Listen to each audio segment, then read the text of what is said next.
Hello students, my name is Pankaj Pathania और बच्चों आज मैं आप बच्चों के लिए जो वीडियोस लेके आया हूँ वो है quantum mechanics and wave mechanics.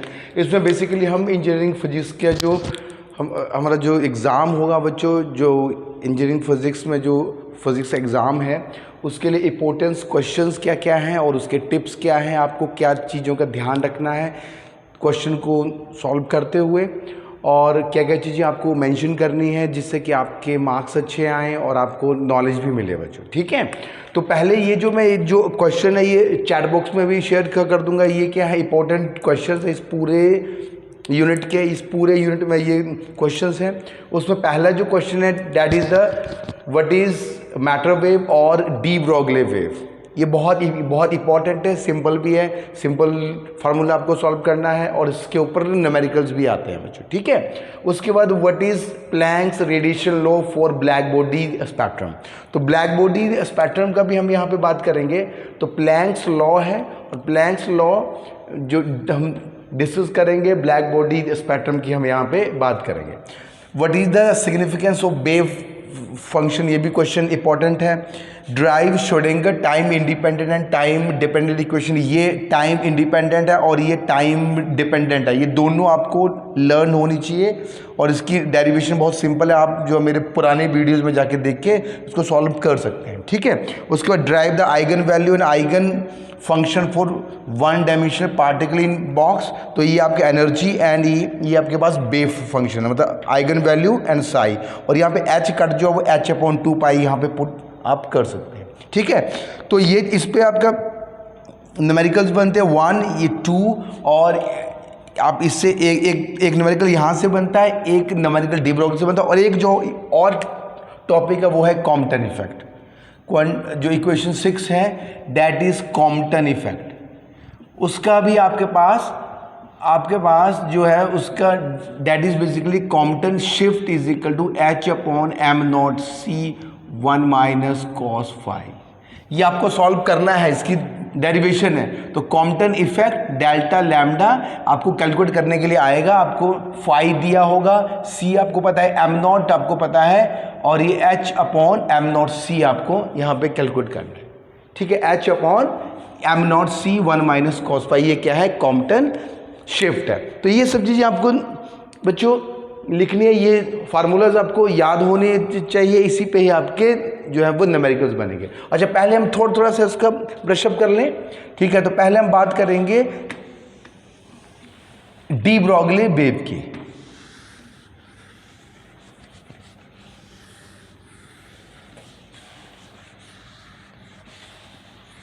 ठीक है, तो डी ब्रोगली वेव जो है, अब ये क्वांटम मैकेनिक्स का जो ओरिजिन, इसका जो मेन कंट्रीब्यूशन है वो बेसिकली किसका है, डी ब्रोगली और श्रोडिंगर का, और लोगों का भी कंट्रीब्यूशन है।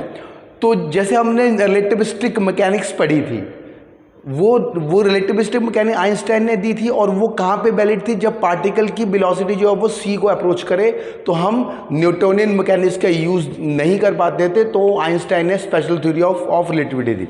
इसी तरह से वेव मैकेनिक्स की हम बात करें, यहाँ पे क्या है कि पार्टिकल स्मॉल है, स्पीड तो कम है, पर पार्टिकल जैसे कि इलेक्ट्रॉन, प्रोटॉन, न्यूट्रॉन, जो स्मॉल पार्टिकल हैं, तो उनके साथ एक मतलब कि पार्टिकल्स, तो डी ब्रोगली ने बोला कि कोई भी पार्टिकल या कोई भी ऑब्जेक्ट उसके साथ मूव करता है तो उसके साथ एक वेव एसोसिएट होती है, जिसे हम बोलते हैं वेव पार्टिकल ड्यूअलिटी।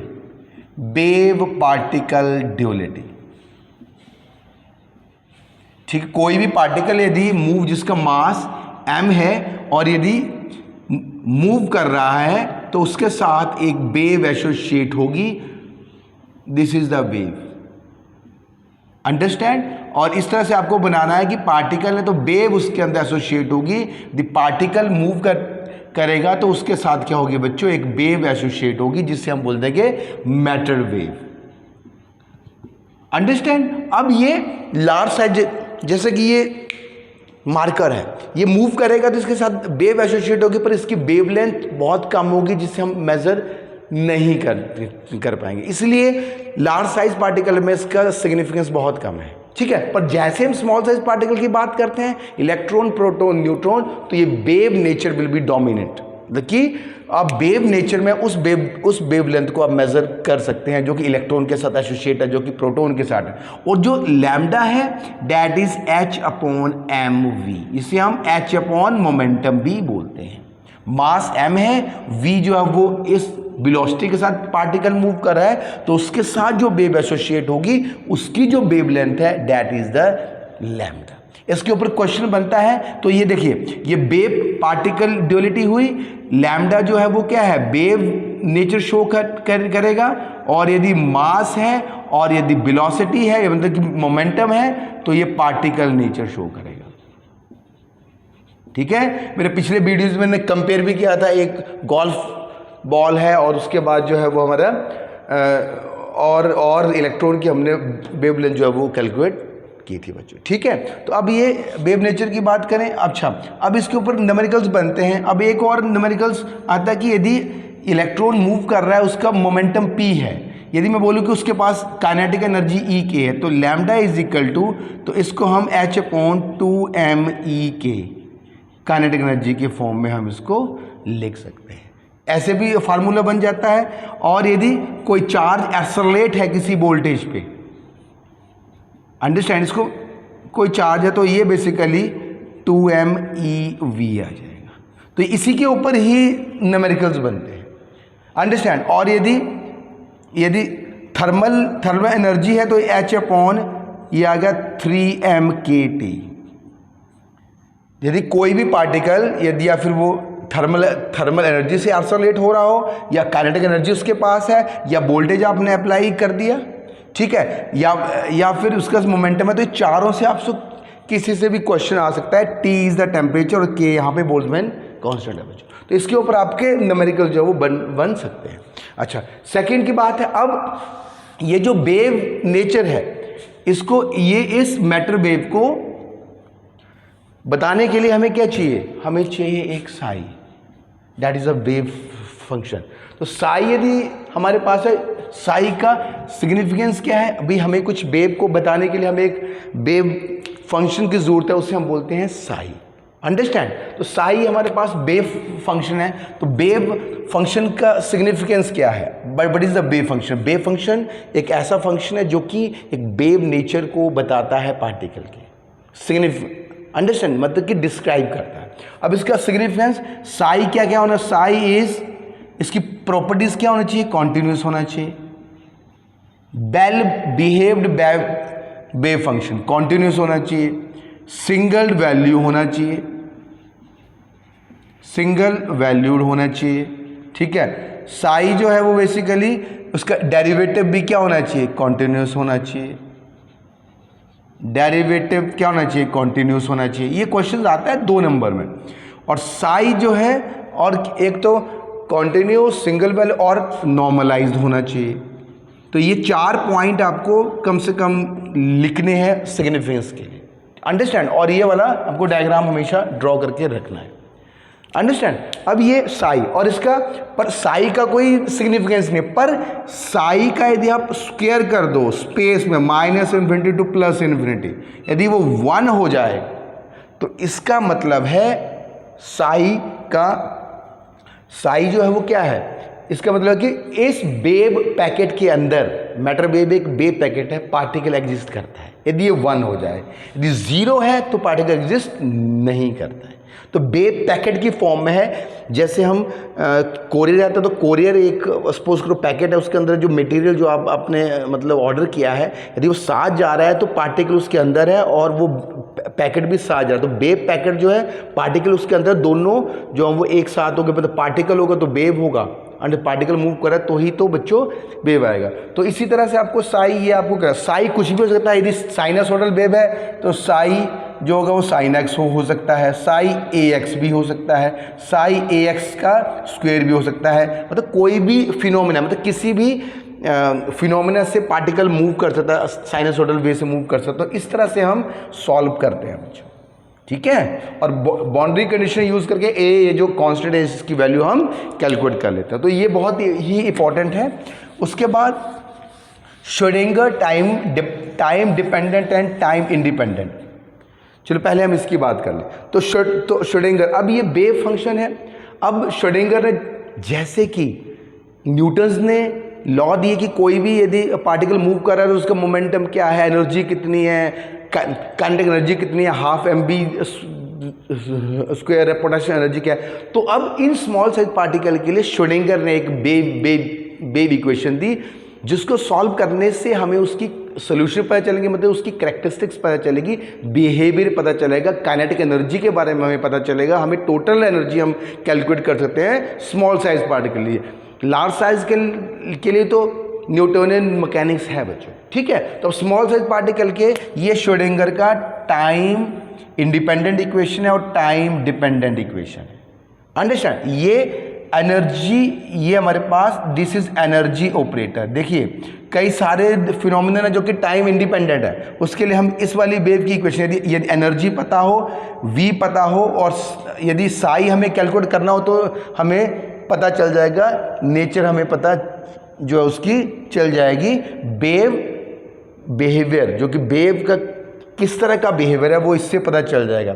यदि आपके पास साई पता है, ई पता नहीं है और बी पता है, तो हम यहाँ से एनर्जी उस पार्टिकल की कैलकुलेट कर सकते हैं। तो ये है बेसिक इक्वेशन, जैसे कि न्यूटोनियन मैकेनिक्स में न्यूटन्स लॉ है। इसी तरह से कई सारे फिनोमिनन है, ठीक है, जिसमें कि हमें कि टाइम की डिपेंडेंस होती है। वो कहाँ पे होते हैं? जैसे कि आपके ट्रांजिशन होगी लो एनर्जी स्टेट से हाई एनर्जी स्टेट में कितने टाइम तक रहा, लेजर में हमने पिछले वाले वीडियो में डिस्कस किया है। तो उन फिनोमिनन को स्टडी करने के लिए हमें इस तरह का, इस वाली इक्वेशन का यूज़ करना पड़ेगा। देखिए साई की वैल्यू को पुट कर दीजिए, हमें यहाँ पे पोटेंशियल एनर्जी V मिल जाएगी।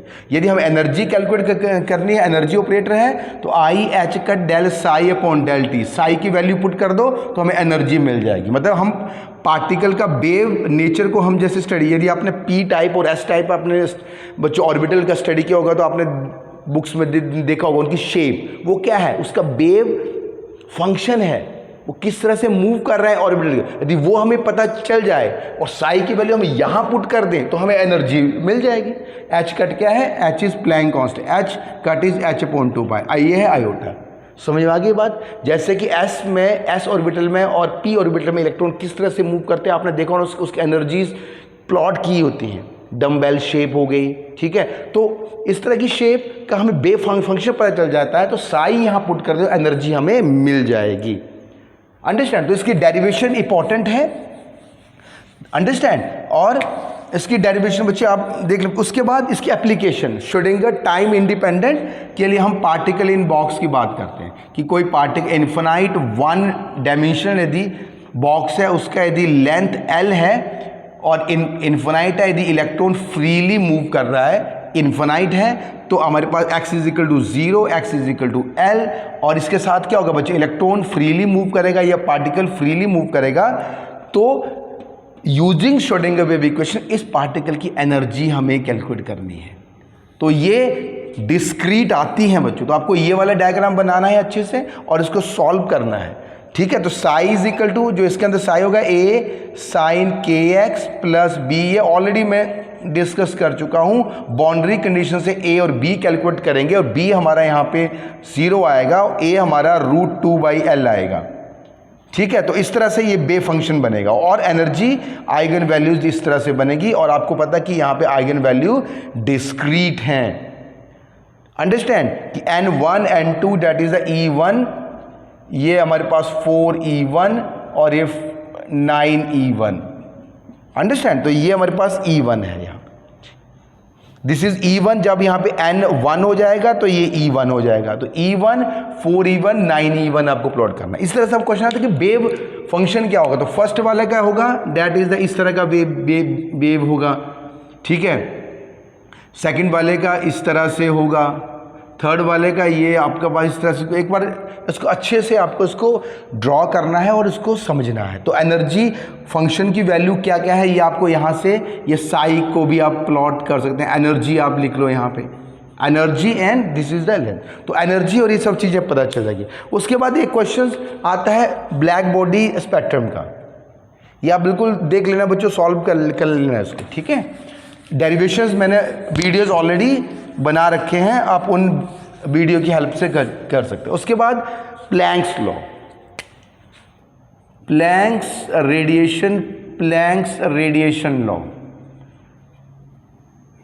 ये बे पार्टिकल ड्यूअलिटी का एग्जाम्पल है। क्वांटम मैकेनिक्स का ओरिजिन ही यहाँ से हुआ था। प्लैंक्स ने बताया, जब क्वांटम मैकेनिक्स को यूज करके ब्लैक बॉडी स्पेक्ट्रम को क्या गया, उस स्पेक्ट्रम को पूरी तरह से एक्सप्लेन करने में कामयाब हो गया, सक्सेसफुल हो गया यूजिंग क्वांटम मैकेनिक्स। और क्या थे उसके कि एनर्जी जो है वो क्वांटा की फॉर्म में एक्सचेंज होती है, ये क्वांटम के फॉर्म में एब्जॉर्ब होती है, NH के फॉर्म में एब्जॉर्ब होती है, और NH के फॉर्म में क्या होती है, एमिट होती है, और एक्सचेंज भी जो है वो इस फॉर्म में होती है। तो ये ब्लैक बॉडी का स्पेक्ट्रम है, ये एनर्जी डेंसिटी, और ये लैम्डा यदि हम यहाँ पे बात करें वेवलेंथ के जगह, तो यहाँ पे T किसी पर्टिकुलर टेम्परेचर पे इस तरह का ये कर्व आएगा।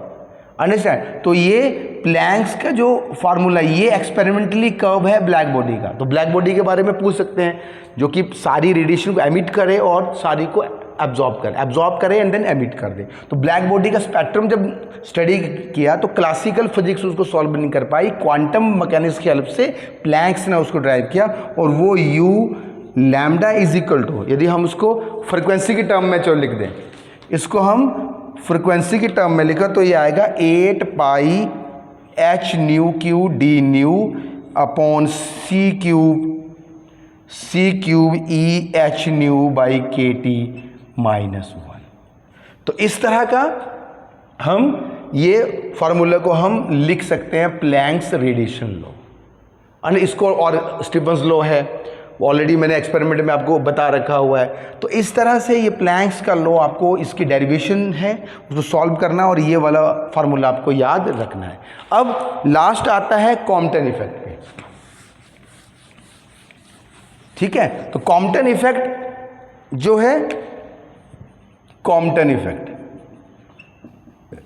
ये मैं ऑलरेडी डिस्कस कर चुका हूं कि कोई लाइट मैटर के साथ इंटरेक्ट करती है और उसका एनर्जी h न्यू में है, इलेक्ट्रॉन वोल्ट में है, तो ये फोटो इलेक्ट्रिक इफेक्ट होगा। फोटो इलेक्ट्रिक इफेक्ट होगा मतलब कि यहां से इलेक्ट्रॉन रिलीज होगा, ठीक है? पर यदि ये इलेक्ट्रॉन वोल्ट से मेगा इलेक्ट्रॉन वोल्ट के बीच में होगी एनर्जी, मतलब हाई एनर्जी, फोटोन यहां पे इंसिडेंट होगा, तो यहां से एक वेव निकलेगी और एक इलेक्ट्रॉन भी इंसर्ट होगा। तो इसे हम बोलते हैं कॉम्पटन इफेक्ट।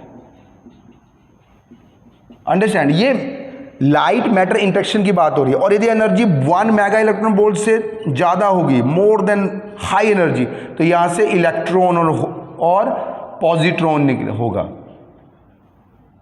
ठीक है बच्चों? इलेक्ट्रॉन एंड पॉजिट्रॉन रिलीज होगा। तो ये हमारे काम का नहीं है, पेयर प्रोडक्शन ये आप डिस्कस कर रखा है। तो अब हमारा काम है कॉम्पटन इफेक्ट। ये कॉम्पटन इफेक्ट है क्या? तो कॉम्पटन ने ये डिस्कस किया, इससे ये पता चला था कि इलेक्ट्रॉन जो है वो वेव नेचर भी है, ड्यूल नेचर है, यहीं से पता चला था, ठीक है? अच्छा, अब कॉम्पटन इफेक्ट में आपको डेरिवेशन करनी है। डेरिवेशन सबसे इंपॉर्टेंट है, उसका डायग्राम को प्लॉट करना। ये कार्बन ब्लॉक है, ये लाइट इंसिडेंट हुई किसी वेवलेंथ लैम्डा की, यहां से कार्बन से इलेक्ट्रॉन गया, कार्बन ब्लॉक से ये इलेक्ट्रॉन यहां से गया, और यहां से ये एक वेव, ठीक है? ये एक और लॉन्गर वेवलेंथ की लैम्डा डैश, ये डैट इज द इलेक्ट्रॉन। ये अच्छे से प्लॉट कर, electron and this is the wave, और इसकी एनर्जी फोटोन की h न्यू है, इसकी h न्यू डैश एनर्जी है, ठीक है? और यहां से मोमेंटम आप बात कर सकते हैं, E is equal to P C, तो P momentum P is equal to E by C. इस तरह से आपको मोमेंटम, और इसका आपका मोमेंटम इज हाफ mv², और इसकी एनर्जी जो है वो हमारे पास mc²। तो यहाँ पे एनर्जी मोमेंटम, और ये एंगल है phi. Energy law of conservation of energy and momentum को जब आप यूज करोगे तो lambda dash lambda h upon m0 c। m0 is basically your rest mass, m0 c 1 minus cos phi. ठीक है, तो H अपॉन इसको वेरीफाई करके H upon m naught c 1 minus cos phi यहाँ पे आ जाएगा। ये फाई तो ये जो है वो ये है मॉडिफाइड वेवलेंथ और ये है जो आपने इंसिडेंट कराई है, दोनों के बीच का इसको बोलते हैं कॉम्पटन शिफ्ट। आपको न्यूमेरिकल्स बनता है, आपको फाई की वैल्यू पुट करें, सी एम नॉट आपको गिवन होगा, H गिवन होगा, कॉम्पटन शिफ्ट आपको मिल जाएगी। मतलब कि एक वेव लेंथ एक्स्ट्रा एक वेव मतलब प्रोड्यूस हुई और जिसकी वेवलेंथ ज़्यादा है, मतलब एनर्जी कम है एज कंपेयर टू द, मतलब कि frequency is less than frequency, मतलब कि एनर्जी यहाँ पे H से कर दोगे तो energy E dash is less than energy. ठीक है, तो लो एनर्जी का फोटोन एमिट हुआ अलोंग विद द इलेक्ट्रॉन्स, तो कोलिजन हुआ, कोलिजन के बाद ही हुआ बच्चों। ठीक है, तो होपफुल कि आपको ये समझ आया होगा, और एक बार आप इसको रिवाइज करिए। ठीक है, और इसके न्यूमेरिकल्स आप सॉल्व करिए, बहुत इजी हैं और ये बहुत ही इंपॉर्टेंट टॉपिक है और बहुत इजी भी है। Thank you very much.